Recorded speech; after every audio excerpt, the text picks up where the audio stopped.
Hi, thanks for logging in to view the CURCE Abstract workshop. We're here to help you write the perfect abstract for consideration for conference presentations and funding. Let's jump in. Why might you need an abstract? So at the University of Albany, the Center for Undergraduate Research and Creative Engagement requires students to submit a research abstract as part of their application for funds. This happens in both the fall and the spring semester, and it is a critical piece to the review process. If you are on the pathway to present your work at a University of Albany conference presentation, at a local, regional, national conference, you'll need an abstract for that as well. It's how committees and conferences determine if your presentation should be included in the program. You also might need this for specific research positions. Say you're going to apply for Bio 399 or 499 at the University of Albany. You'll need to work with your research mentor to create an abstract of your project before it begins.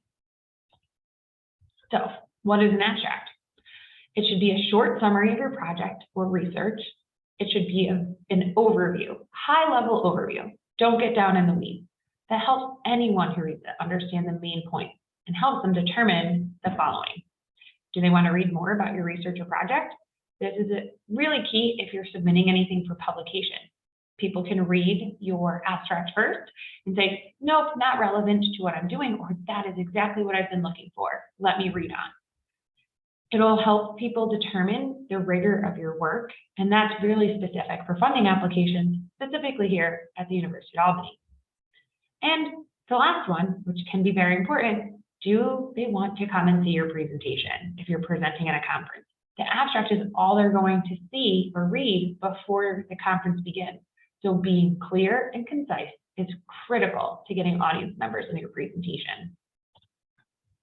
Some things that your abstract should include: your motivation or reason that you're trying to work through to address within your research project, the general methods, procedures, or approaches used, the results from those methods, and the conclusions that were found based on that method, the next steps based on your results or findings. These are all key points that you should try to integrate within your abstract, no matter what discipline, to help people understand your work. Remember, there are a few key things that you have to make sure you do. One is you should always be working with your research mentor or supervisor to write your abstract. Maybe writing a first draft on your own is a great idea. It should always have their review before submission. Nothing worse than getting a surprise that the research abstract is not aligned with what the research project is, so making sure that they're included in the project. They might also have some key tips for you, like is there a specific abstract type you should be using because you're in a specific discipline? And always use the University of Albany Writing Center. They're the experts here to help you write the best possible abstract. Some things that you should avoid when writing an abstract: a long and confusing title. Sometimes that's unavoidable if you are within some discipline, but you want to make sure the general population can understand within the title what the goals are. Don't use anything too specific to your industry or discipline. That's commonly known as jargon. So if you're using some words or language or even equation, not everyone's going to know it, and they'll have more questions than answers on if they want to see your presentation or move forward in reading your project. Don't use anything too lengthy within your methods or procedures. There are usually word limits, so it's key to keep it short and simple. Don't be too vague though. Very contradictory, as you can tell. You want to provide just enough detail, but not anything too detailed, and then not anything too vague, because people won't be able to understand your project. Do not use I statements. While you might think that that's a good idea because you're the one doing the project, the focus is not on you. The focus is on the work. Don't use the passive, and do not include any exaggeration. That will make people assume that your work is not legitimate or authentic. There are a few different common abstract types. First is the descriptive abstract.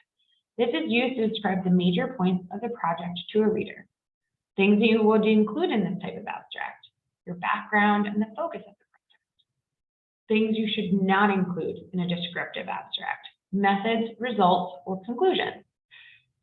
This is very geared towards humanities and social science disciplines, and the most common within those areas to use a descriptive abstract. Another common abstract type is informative. So this type of abstract should include all the essential points of the project.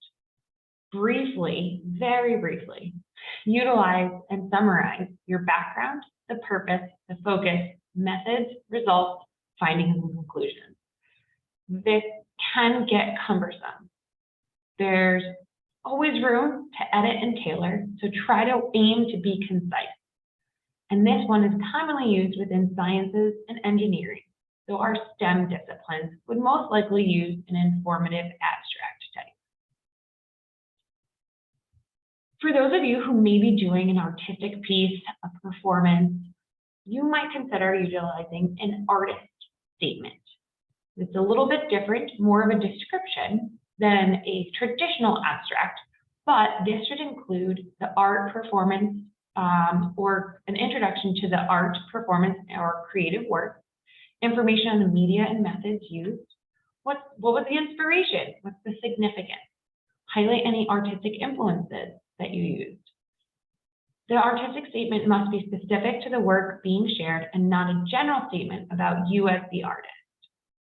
If you're using a recording or the piece is a past work, a reflection may also be something that you could include in an artist statement for a conference or funding application. One thing to be very mindful of: at the University of Albany, we use a 250 word or less abstract. So what that means is every word counts. You cannot go over 250 words. In fact, most of the conference applications and funding applications will stop you from adding any additional words. So keep it concise. When you're doing this in a general sense, introduce your project, talk about what you did, why you did it, how you did it, results or expected results if you're doing a work in progress, and any conclusions or future directions you think the reader or attendee might want to know. Last but not least, make sure you reach out for support. At the University of Albany, we have our Center for Undergraduate Research and Creative Engagement. If you scan the code with the picture on it, that would be an opportunity to meet with Casey Kohler, Assistant Director for the Center for Undergraduate Research and Creative Engagement. If you would like technical writing help, reach out to the UAlbany Writing Center. Their QR code will take you to scheduling an appointment with a member of their team. When in doubt, reach out. Thanks so much. Good luck on writing your abstract.